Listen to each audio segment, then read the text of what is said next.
The sun's starting to set at 3 o'clock. I kind of regret buying this book. Well, my parents were right, and it smelled very minty. I feel too many things because it's so dumb, and I'm dying, or we're hungry. I was not prepared for this turn of events. Hello, welcome. Today is the first day of the Merry and Bright Readathon, which I'm very excited to be participating in. I've already had a really busy day and forgot that I was vlogging. I got my snow tires on, did some shopping, got some bucks. It's been a lot already, and then I was just sitting here and the Goodreads Choice winners were announced. So I figured, why not go over those with you right now. Oh, another thing I did this morning, I finished a book. I'm just way too ahead of the game for my own good. I finished a full love story by Lone Lee, which I think could fit quite a few of the challenges.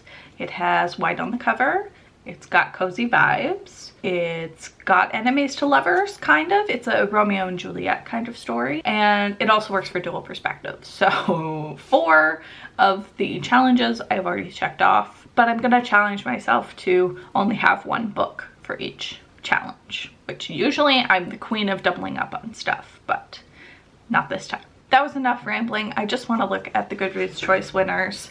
I can see Best Fiction is Sally Rooney, which I'm not really surprised by. I haven't read any Sally Rooney. It just sounds super not for me. Mystery Thriller, I didn't even vote in, like I said, but The Last Thing He Told Me won, which seems like a very mom book. So I get it. It wasn't bad, it just wasn't what I look for in a mystery thriller. Historical fiction I was kind of surprised by. I know that The Four Winds won the Book of the Month award thing, but Malibu Rising won by quite a few votes, though the top 3 are all Book of the Month finalists for their awards, so maybe that's not really surprising. They do love it, historical fiction. Fantasy, I don't think anyone is surprised. Miss Moss won with almost double what the next had, which is Under the Whispering Door, which I'm actually currently reading, and you will see me read in this vlog. Romance, I voted for People We Meet on Vacation, and People We Meet on Vacation won by like 600 votes over The Love Hypothesis, which I'm kind of surprised by. I know people love The Love Hypothesis. I actually think maybe The Love Hypothesis came out later in the year. Maybe that makes a difference. Yeah, September versus May. I bet that's the only difference. Sorry, I have to poop. This is doing its job. And I'm back. What was I saying? Romance.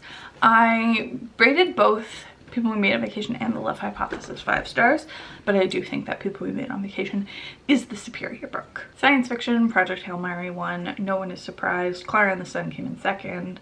A little bit bitter about that, but that's fine. Horror, I read virtually none of these. I know basically nothing, but Stephen King didn't win either of his categories. That must be a new record. Final Girl Support Group won, which I'm not really surprised by. It was very buzzy. Nonfiction, I voted for The Anthropocene Reviewed, and that's what won by a pretty good margin. Cultish is also in the top 4. I felt really bad that I couldn't vote for Cultish because I do love it, but The Anthropocene Reviewed is just a masterpiece. It's just, I couldn't not vote for it. I'm gonna skip a couple of these categories just because like I don't know enough about the nominees. Debut novel I always think is interesting because everything is nominated for another category. The Spanish Love Deception won. What is this? I think it's a romance. I might have to put that on my TBR. Cool. Well, that's the awards. Now we know. Sorry, it just, I can see it in the camera, so it must be played with. Anyway, what are we doing for the rest of the day? I'm going shopping tonight. There's a festive market that we're going to be going to, and I guess I can just read. I'm actually reading 2 things right now. Under the Whispering Door, I already mentioned, and then just this morning I started These Violent Delights by Gong, and I'm not enjoying These Violent Delights as much as I thought it would be. I thought it would just be like an instant connect with me slam dunk, but I'm having a hard time getting into it. But I do have the audiobook, so I might try doing that.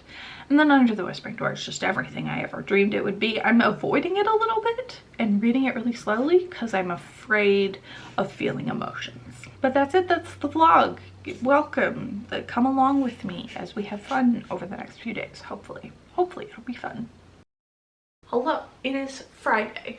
I watched Kayla's new video this morning where she talks about trying out a Pinkton copy for 30 days while she does an audiobook. And I thought, hey, I tried to do that. I picked up this knitting kit like 2 months ago and I'm less than halfway done. And so I'm just gonna copy that idea. Isn't that a good idea? I think so. I've been doing pretty good at it. I knit when I was younger. I'm definitely not good, but I can knit and I can purl, and that's all you need. So this is it right now. I'm going to try the audiobook for These Violent Delights. I have it, but I haven't listened to it yet. The only reading that I've done since talking to you last is on this, Under the Whispering Door. This is the Illumicrate version I have. It's gorgeous.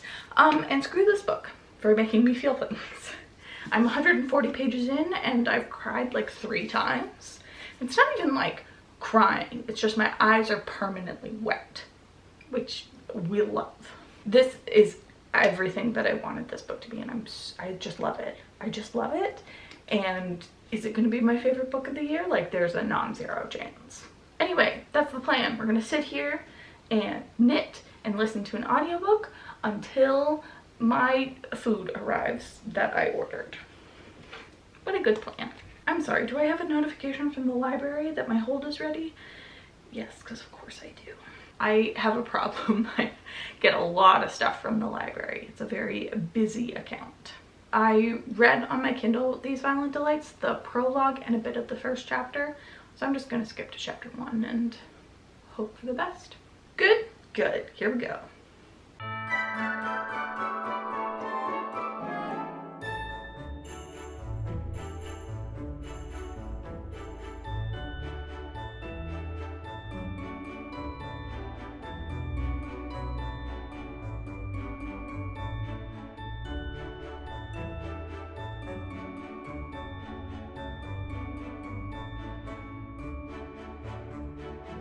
So, I just finished chapter 3 and I'm gonna DNF. I don't know, there's just something about it that's not working for me. I think it's too wordy, maybe, too political. I don't know, like there's nothing wrong with it. I just am not enjoying myself.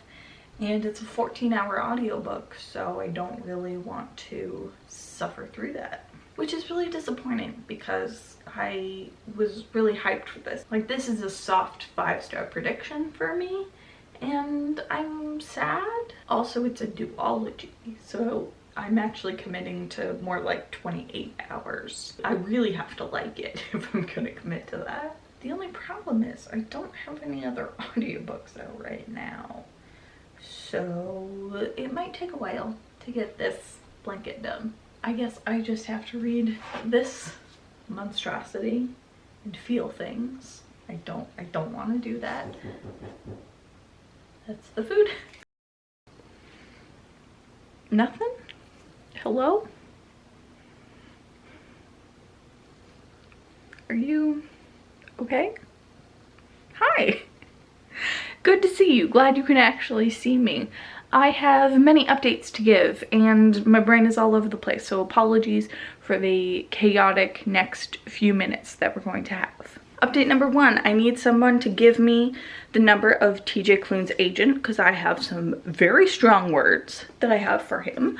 Number 1, how dare he, making me feel these emotions. It's challenging, but in the best way possible. Like this book is incredible. I can't explain to you how perfect it is. When I picked it back up this morning, I had a weird moment because like I read 40 pages and I didn't cry at all, like nothing sad happened, and I was like, is it sort of a one-hit wonder, like we got the sad part and now the rest of the book is kind of not going to be as good, and then I cried even more than I did the last time, so that was cool. The book does have a thing in the opening. This author's note just says that the story explores loss and grief. There are discussions of death in different forms, quiet, unexpected, and deaths by suicide. Please read with care, which I appreciate. That's all you need in a book. It's just like, hey, there's some tough stuff in here. If you're not in a good place for it, then that's fine. But I did want to mention there was the death of a child also. So that I feel like is slightly different. So just be forewarned of that. I feel too many things. And if this book disappoints me, I'm going to be even more heartbroken than I am already. I also got the audiobook for After I Do by Taylor Jenkins Reid. Here it is. This is the final book I have on my must read in 2021 list. So hopefully we're gonna get that cleared up in this vlog. Then I remember I promised to show you my haul from the Christmas market, and I have not done that yet. So I'm gonna do that, but it's all spread out around the house. I don't know where it is. We're gonna go on an adventure. Whee! First, I got these shower bombs. They're like bath bombs, but for your shower, and I just used one, and I think it was pretty good. I am definitely a long showerer, and it made it the whole time, and it smelled very minty. I also got this, which is just sitting in the hall, which is good. Oh, so much lighting. Oh, look. Do you see this? This is pictures of me and my husband on our engagement shoot. We are precious. Anyway, I got this blue lavender blend. I don't know what it is. I haven't had it yet. It seems like it's not quite tea. It's not quite protein powder. It's somewhere in the middle. I'll try it and then let you know. Don't fall down the stairs. I also got some Christmas presents, so you obviously won't see those. I got 2 exit games. Big fan of these. I think we've played all of them, like that have been published up to this point, but I got 2 new ones. Apparently these are both from 2020, so we should be all caught up. They're great. They're like escape rooms that you play one time and then you're done. Oh, so I got this mystery box thing. You remember Ardeen was always really big for it, where you would get like a mystery bag and it would just have random crap in it, but it was like $5 and a child's version of gambling, even though my parents told me never gamble. Well, my parents were right, because I bought a grown-up mystery box from the market from this like fashion and accessories place. So it promised to have a scarf and various accessories. This is one of the accessories.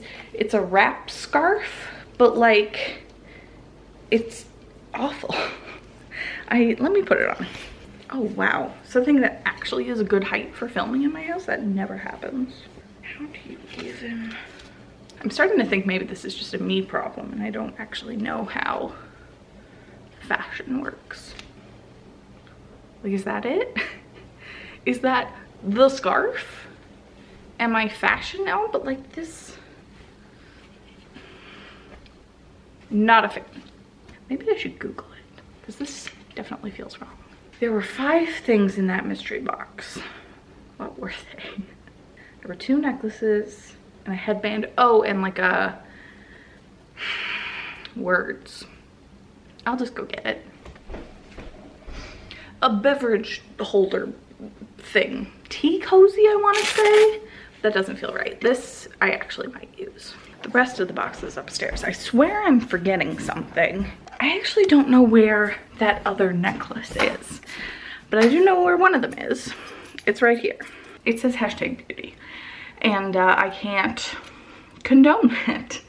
This is one where like, do I donate this? I don't think anyone should wear a necklace that says #beauty. Other than maybe this guy, the most beautiful of them all. Yeah. Are you having a nice nap?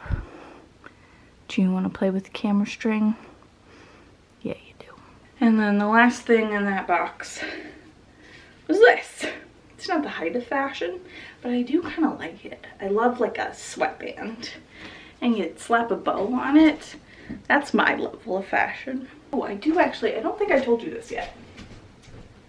I started reading Never Saw Me Coming. I'm 4 chapters in, like 30 pages, and I really like it. It's from more than just the perspective of the main girl, Chloe, the psychopath. You also get some other classmates, I think, and a therapist, and some like omniscient narrator. It's very good. It's definitely longer than I thought it would be. It's almost 400 pages, but I am really enjoying it. I just kind of wish I had the audiobook. I'm on hold, but the library takes its sweet time sometimes. Can you take me seriously with this on? I'm struggling. Maybe on the side? Yeah, much better. The one thing I didn't buy at the market was a candle, which I do regret. There were a couple of candle places and I kept being like, oh, I'll just try the next one. And I never bought a candle. So I might have to buy a candle. I'm technically on a book buying ban right now. I just have this pull toward chapters. It's really hard. I might have to break it tomorrow and go. And I'm trying to justify it by being like, oh, I'm gonna get Christmas presents. But let's be honest, they're Christmas presents for myself. Who is the most important relationship in my life? So I think it should count. Am I done talking? I think I'm done talking. Magic Phone, do you have anything to say? Magic Phone did remind me of some things. The Haig game just came out. I have not watched it yet, but I might watch it today or tomorrow. If it's in the vlog, I am gonna leave this part in. If it's not in the vlog, then you're not seeing it, so who cares? And then secondly, I have decided, a little sneak peek, for my 2022 challenges for myself.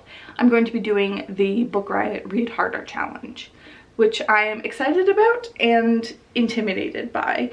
And they have finally released the challenges, so I thought we'd go over those together and I could rate how easy or difficult I think each challenge is for me to complete. The more I look at the headband, the more I unironically love it. I did actually film myself going over all 24 of the Read Harder challenges, but it was really boring footage, so we're just gonna skip to the end. That's it, that's all 24 challenges. None of those were as scary as I thought that they would be. I feel like the ones for 2021 were way harder, though I didn't complete 2021. That was the vibe it gave me. But yeah, I'm really excited to be doing that. This has been a very long update, but I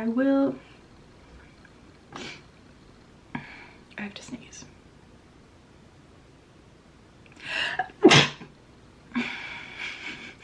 I will update you later.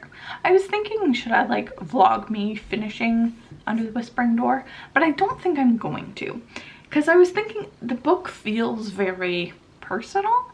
Not that it's in any way related to my life, but just in like, I have such strong emotions about it and I feel very protective over it that I kind of want to keep it just for me. If you want to see me cry, there are other videos. I cry all the time. Sounds good. See you soon-ish. Good morning. It is a new day, and what are we doing today? Not sure. I read a bit more of Under the Whispering Door this morning, and I have about 60 pages left, so I can finish it today if my poor heart can manage it. It's amazing, but it's really challenging to get through. Have I ever cried this much in a book? But the one thing we are going to be doing today is watching the Haig game. We're gonna do it right now. I have very low expectations going into it. I know people seem to be enjoying it, but I don't know if I trust those people. The book for me was somehow simultaneously a 5-star and a 1-star. I loved the banter in it, but I really hated the couple together. There definitely could be a way to transfer it to film, but I'm not gonna hold my breath.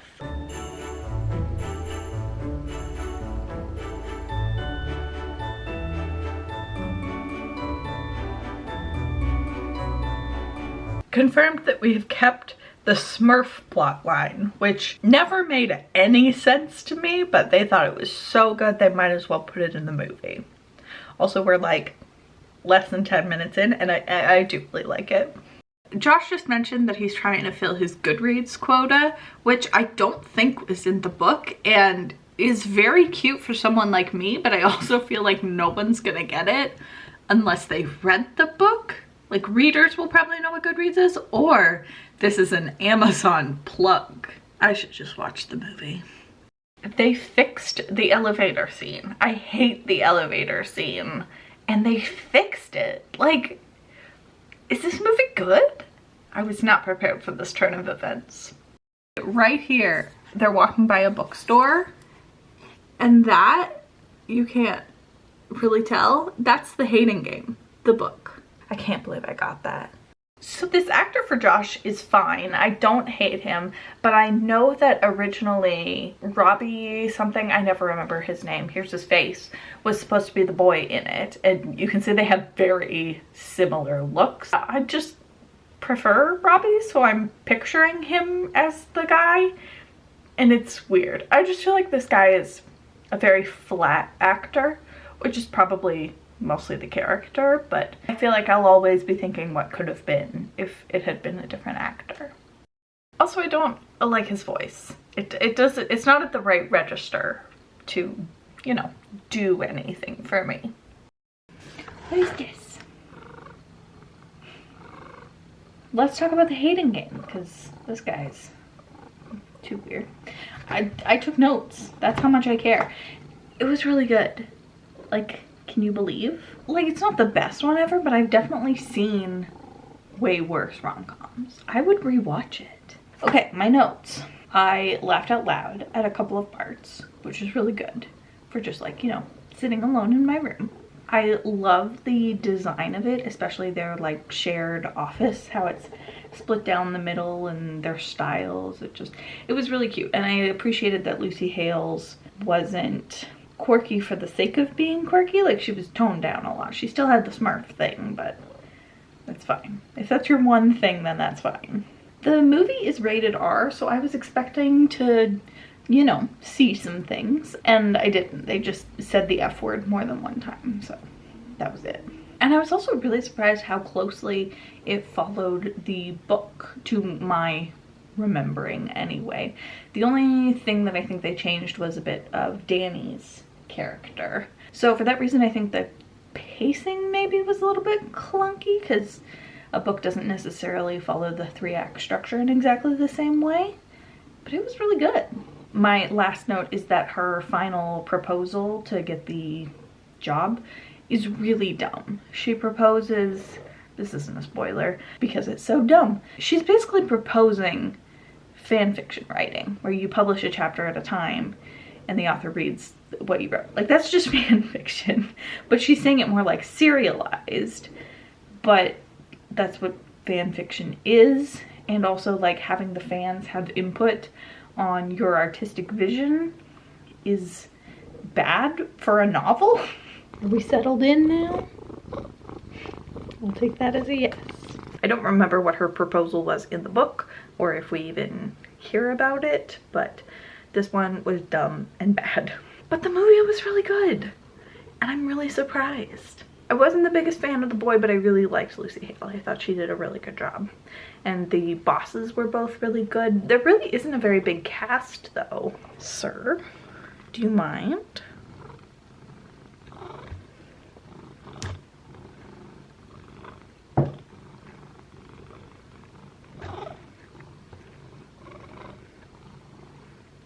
Okay, let's not break the camera. It's expensive.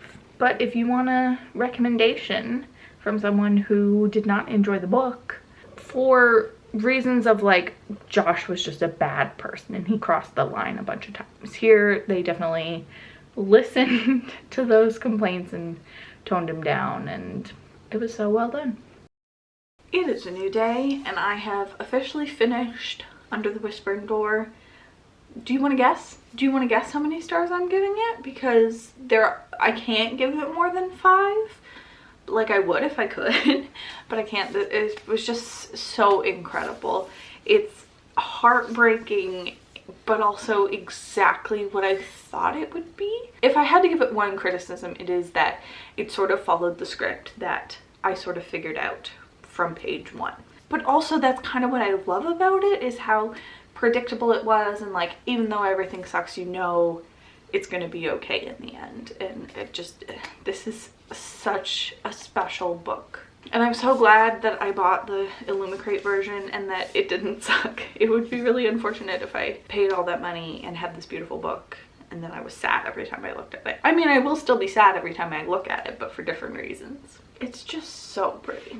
Other updates, I caved and I bought some books. Let me show you first the non-books that I bought. I just bought more lip balm Esso things that I really like. I haven't been able to find the one that I had. I don't know if it made the move to this house, but I really enjoy these.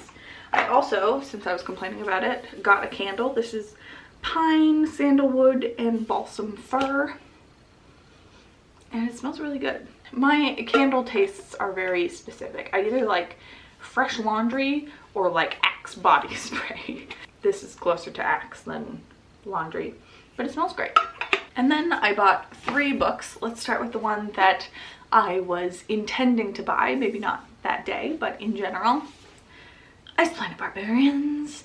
So this, everyone talks about it, and I just need to know, and I know that people don't like it when a self-pub gets a re-release and a new cover, but I love this cover. And I want to have it. I want this to be on my shelves and for people to have to ask me about it. There's a sexy blue man here, but it's like subtle. So maybe some people are going to be in for a surprise, but I mean, maybe I am too. I have no idea what I'm getting myself into, but I'm very excited to find out.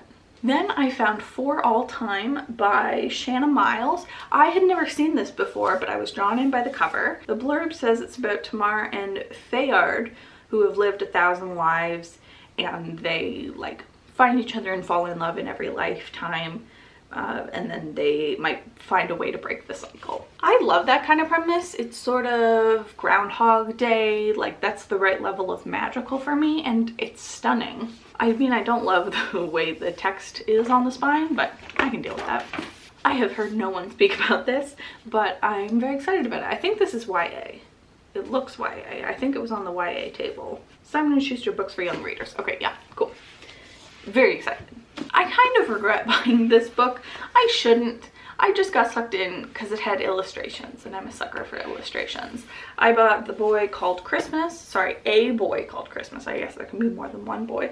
By Matt Haig. Matt Haig, I think, was also the kicker because I love Matt Haig. And it's got great illustrations, so I'm very excited about this. This is a middle grade book, and the font is huge. I figured I should do something festive in this vlog, so maybe I'll try to finish this today or tomorrow. That would be impressive. I can't get over how huge the font is. I love it. Like, don't kids have good eyes? Why do they need a font this big? In the margin, it's just funny to me. Anyway, that's all I bought. That's the whole haul, which I'm pretty proud of. The other reading update I have, I've been listening to After I Do, and I'm about 1/3 of the way in. I am really enjoying it. So it's about this couple who have decided to do a trial separation, and the first part goes through their history. So it'll start like 11 years ago when they met, 9 years ago when something, coming up to present day, and now I'm at present day, and we're just gonna see how their relationship goes. It's very interesting. I do like it, but it's weird having it be by Taylor Jenkins Reid because it just feels so generic. It definitely doesn't have the same impact, and I just think it's very interesting to see her journey from this to Daisy Jones and Evelyn Hugo. It's just, it's interesting, and it's good. It's a good book, but I don't think it'll end up being a favorite or anything. And I'm torn on what to do now. Because part of me wants to just sit here at home under my electric blanket and read this book. But part of me also wants to go outside for once in my gosh darn life and go for a walk and listen to the audiobook for After I Do.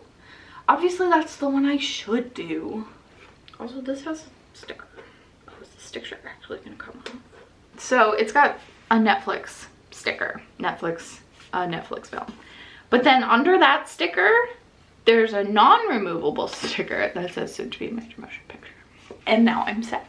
Well, that book has disappointed me, so I guess walking it is. Let's do it. Let's go outside. Cue the montage.